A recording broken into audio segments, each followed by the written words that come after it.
Hey guys, thank you for tuning in. This is Future Trading with Mike, and this is just a quick video that I wanted to put out there in response to an individual's question about, I guess really what I'm looking for, breaking it down to what I'm actually looking for when it comes to the 12 range and the 4 range chart.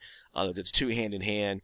The 4 range is really used to really zoom in on that area or that zone from the 12 range chart, which the 12 range is your anchor chart, where I primarily mark my levels or my zones of interest. Primarily support and resistance, but really getting down to the nitty gritty of looking at the marking the supply and demand zones and trading off of those. The 4 range just zooms things in for me. It brings me closer to the actual zone, and then I start to look for simple things that I'm looking for to happen as far as rejection. So this gives you a step-by-step or an in-depth view of what I'm looking for in this short little clip of this video here in my response to individuals' questions about qualifying area rejection. So go ahead and watch the video if you don't mind, and hopefully this may answer maybe not just one individual's question, but maybe you have that same type of question. Maybe maybe there's many people out there that have the same question. Maybe there's an answer and sum things up, and hopefully it does. This is an example from on a long entry that you could have taken on using the 12 and the 4 range paired together. And like I said, that 4 range is what zooms things in for you. You can actually, it brings it home to you. It brings it home. I break it down. What I actually am really looking for. Okay. When it comes to rejection. So go ahead and watch the video. If you haven't subbed to the channel, guys, please take the time to go ahead and subscribe and hit that red button. That subscribe button, as well as that little bell icon, that little post notification there to make sure that you never miss one of the videos. The content is free. Me, basically walking through my trades each and every day as I'm trading the session here on the S&P 500 futures. So, okay, guys, that's going to do it. I wish everyone a safe trading day if you're currently trading. I am no longer trading right now. I glance at the charts here and there, but that's going to do it. I'll go ahead and watch the video, and I'll see you in the next one. Okay, so maybe this will help you out, Ari. And your question was about a good quality rejection off of the 4 range. So you always, like I say, you got to start by looking at 12 range chart, and identifying, a zone to where you can trade from, meaning price is going to retrace back to. So right here, I marked off this rectangle area right here, okay? Okay, so first what I want to do is I want to identify a good high probability support area. This is just one example and looking at the W structure, because always think in mind, if you're looking at the 4 range charts, W's, waiting for that W formation to go long, and then those M structures from the tops to add support, add resistance to go short. So as price pushes higher and then pulls back, I'm looking for an area where there may be a good support level, okay, where good, meaning that there was lots of buying that came out of it, as well as an area where price had broke structure to the upside, meaning it pushed up, it pulled back. Broke structure, meaning breaking the highs, it's creating structure on a swing to the upside.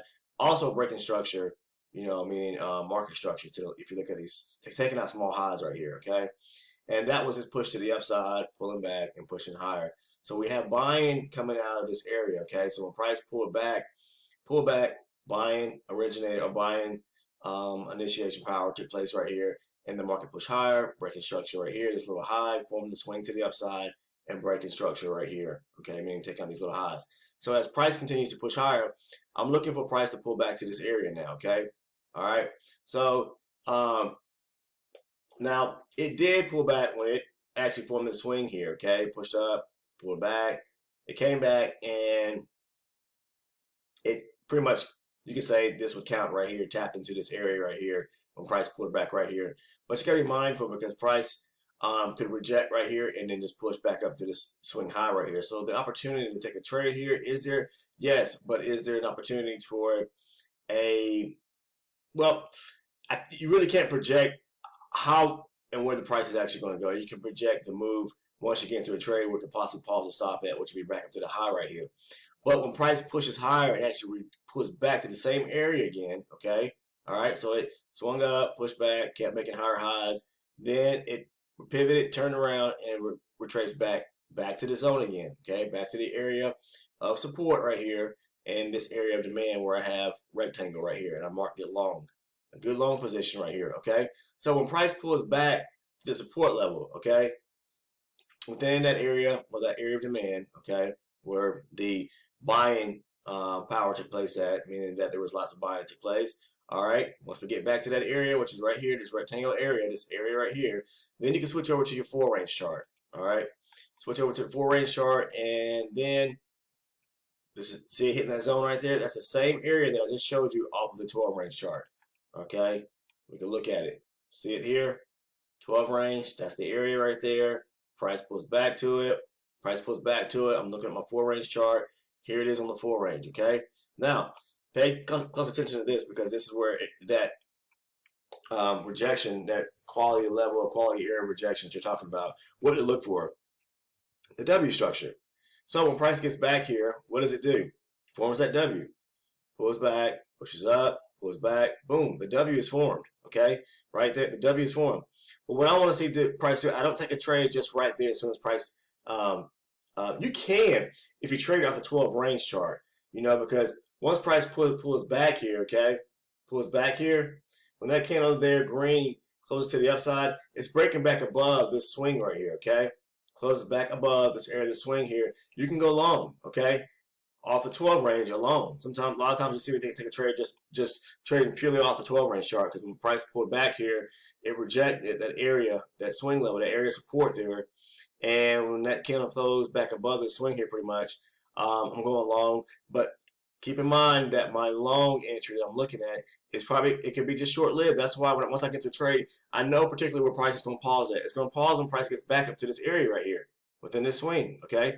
The moment price, I'm into a trade, I know that my trade, once I get into it, it's going to be from probably 33, excuse me, from the 43, 34 area, possibly back up to just the 37 area, okay? So that's, you know, could be 3.5 points in that move right there.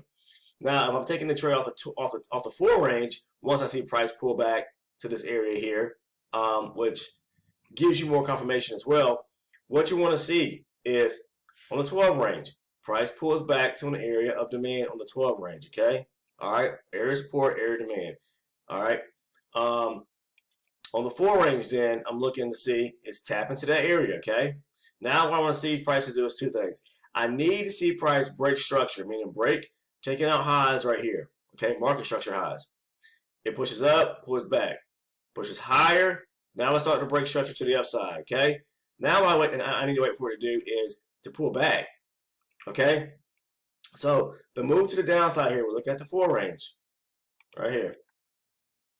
All right, price pushes down, pulls back, okay, makes a lower low, okay?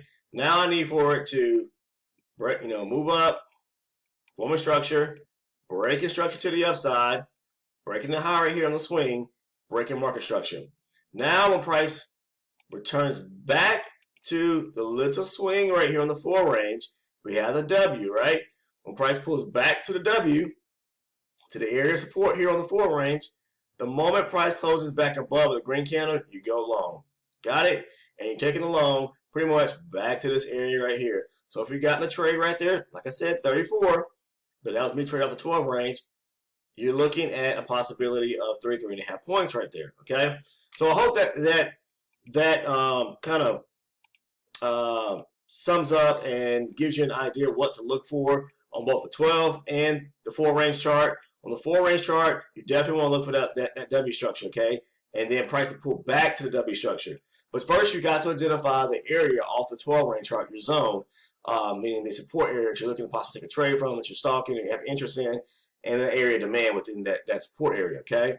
Then I'm looking at the 4 range chart, and then when I see price, you know, it's at that area, tapping into that area, that zone of support off the 12 range, I'm looking for the W formation. But not only the W formation, but I'm looking for price to break and start swinging to the upside, breaking market structure, taking out highs right here, and then wait for the pullback back to the W structure. Once I get the rejection from the W structure, when price pulls back, then I'm long. So I hope that clears everything up for you.